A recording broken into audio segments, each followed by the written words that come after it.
20,000-ലധികം കോഴികളുണ്ട് ഇവിടെ വളർത്തുന്നുണ്ട്.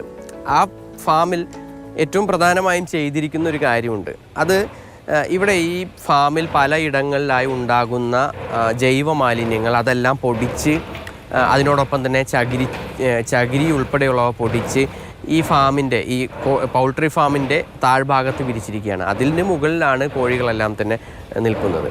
അതിനുശേഷം ഈ ലെയർ ഒരു സമയമാകുമ്പോൾ അത് മാറ്റും. കാരണം ആ കോഴിക്കാഷ്ടവും മറ്റെല്ലാം തന്നെ ഉണ്ടായി അതിൻ്റെ ആ ഒരു താഴെ വിരിച്ചിരിക്കുന്നത് ഒരു കമ്പോസ്റ്റ്, ഒരു വളത്തിന് സമാനമായ രീതിയിലുള്ള ഒരു ഉൽപ്പന്നമാകുമ്പോൾ അത് അവിടെ നിന്ന് മാറ്റി വീണ്ടും ഈ ഫാമിലുള്ള വേസ്റ്റ് എല്ലാം ഈ സമാനമായ രീതിയിൽ വേസ്റ്റും അതുപോലെ തന്നെ ഈ ചകിരിപ്പൊടിയും എല്ലാം തന്നെ ഇവിടെ തന്നെ വിരിക്കുന്നു. അങ്ങനെ ഒരു സൈക്ലിക് പ്രോസസ്സാണ് ഇവിടെ നടക്കുന്നത്.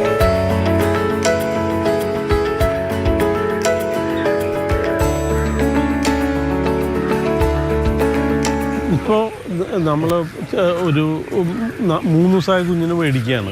ഇപ്പോൾ നമ്മൾ അവിടെ വരുന്നുണ്ട്. അവിടെ ഇപ്പോൾ പണി തുടങ്ങുന്നുണ്ട്. ഇപ്പോൾ ഇൻക്യുബേറ്റ് ചെയ്യാൻ പാരൻറ്റ് സ്റ്റോക്കിനെ മേടിച്ച് ഇത് അതുപോലെ 6 മാസത്തിനുള്ള ഈ പാരൻറ്റ് സ്റ്റോക്കിനെ നമ്മൾ തന്നെ മുട്ട ഉൽപ്പാദിപ്പിച്ച് മുട്ട ഇവിടെ തന്നെ ഇൻക്യുബേറ്റ് ചെയ്ത് അതിൻ്റെ കുഞ്ഞുങ്ങളായിരിക്കും ജനിച്ചു വളർന്നു വന്ന് അതിന് ഫീഡിങ്ങും ഒക്കെ നമ്മൾ ഇവിടെ തന്നെ എല്ലാം ഫുള്ളി ഓർഗാനിക്. അതെ. പിന്നെ ഇവിടുത്തെ ഈ ഇലകളൊക്കെ ഉണ്ടല്ലോ അതൊക്കെ പൊടിച്ചതാണ്. അത് ഇത് തന്നെ ഇത് കഴിയുന്നതോടുകൂടി മാറ്റും. അത് മാറ്റുമ്പോൾ അത് വളവും.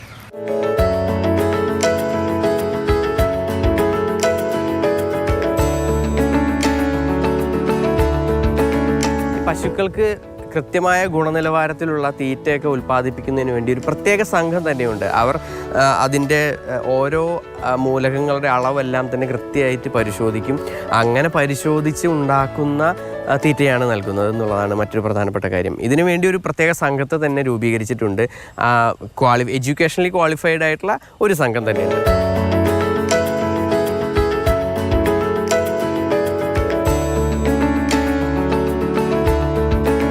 ഓരോന്നിനും അവർക്ക് അതിന് പറ്റിയ ഇൻസ്റ്റിറ്റ്യൂട്ട് ഇന്ത്യയിലും വിദേശത്തായാലും അയച്ചിട്ട് ട്രെയിനിങ് കൊടുക്കും. ഇവിടെ ബേസിക്കായിട്ടുള്ള ക്വാളിഫിക്കേഷനുള്ള ഫ്രഷേഴ്സിനെ ഞാൻ എടുക്കും. ഇപ്പോൾ ബിടെക് ഇൻ ഫുഡ് ടെക്നോളജി, അല്ലെങ്കിൽ MSc ഇൻ ഫുഡ് പ്രോസസ്സിങ്, അല്ലെങ്കിൽ MSc in horticulture, BSc in agriculture, ഇങ്ങനെയുള്ള ആൾക്കാരൊക്കെ എടുക്കും.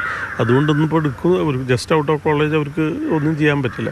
അപ്പോൾ they need to have practical training. അപ്പോൾ അത് ഇന്ത്യയിലായാലും വിദേശത്തായാലും കണ്ടിന്യൂസ് ആയിട്ട് 1-2 ആൾക്കാർ അതിൽ പോയിക്കൊണ്ടിരിക്കും. പോയി കഴിഞ്ഞ് വന്നു കഴിഞ്ഞാൽ അവരതിൽ അറ്റംപ്റ്റ് തുടങ്ങണം, ട്രയൽ തുടങ്ങണം. ട്രയൽ നടന്നിട്ട് until they succeed they have to continuously embark upon that.